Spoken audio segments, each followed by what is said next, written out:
কল্কি এ যুগের একটা নতুন ধরনের সিনেমা, যে সিনেমাগুলো আমরা বাইরে দেখে আসি, অ্যাভেঞ্জার দেখি কিংবা ডিসি সিরিজগুলো দেখি, তারই ইন্ডিয়ান ভার্সন বলা যেতে পারে। কিন্তু এখানে কথা হলো, ইন্ডিয়ান ভার্সন বললে তো হবে না। ইন্ডিয়ান ভার্সনের মধ্যেও অনেক রকম গল্প আছে, যে গল্প বাইরের দেশে আমরা পাবো না। মহাভারতের মধ্যে এমন সব গল্প লুকিয়ে আছে যেগুলো নিয়ে অদ্ভুত সব ধরনের আপনি একটা সিরিজ বানাতে পারেন বা কনসেপ্ট সিনেমা বানাতে পারেন। কল্কি 2898 এডি সেরকমই একটা সিনেমা। মহাভারতে বেশ কয়েকজন অমর আছেন, যাদের যাদের মৃত্যু নেই। তাদের মধ্যে অশ্বত্থামা একজন।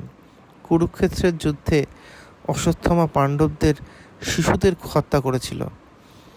সেই ঘটনার সূত্র ধরে এই সিনেমা শুরু হয় এবং সিনেমাটা চলে গেছে এমন একটা জায়গায় যেখানে আমরা সন্ধিক্ষণে উপস্থিত হয়েছি।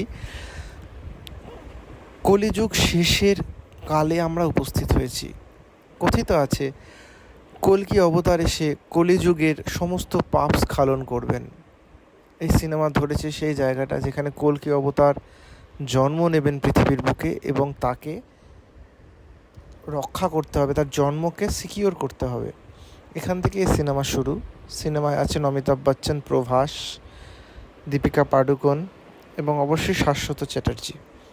প্রত্যেকে মিলে এই সিনেমাটাকে এমন একটা জায়গায়, এমন একটা উচ্চতায় নিয়ে গেছে যা বলাই বাহুল্য। সমস্যাটা অন্য জায়গায়। সমস্যাটা সিনেমা দেখতে গিয়ে আপনারা দেখতে পাবেন এখানে অসংখ্য জায়গা আছে যেখানে আলোর ব্যবহার অত্যন্ত কম। ভিএফএক্স হয়তো ঠিক আছে, অসুবিধা হবে না ভিএফএক্স বুঝতে, কিন্তু থ্রিডিতে দেখলে প্রচণ্ড অন্ধকার লাগে এবং কোনো কোনো জায়গায় মনে হয় একবারে কিছু বুঝতেই পারছে না, এত অন্ধকার হয়ে যাচ্ছে। তারা কথা বলছে ঠিক আছে, তারা যেখানে কথা বলছে সে জায়গাগুলো তো অন্ধকার।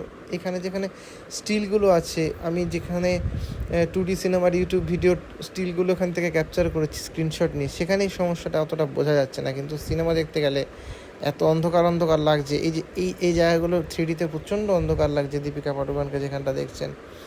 তো এই জায়গাগুলো মনে রেকটিফাই করলে, মানে সেকেন্ড পার্টে যদি রেকটিফাই করে, তাহলে সিনেমাটা দেখতে আরও অনেক ভালো লাগবে।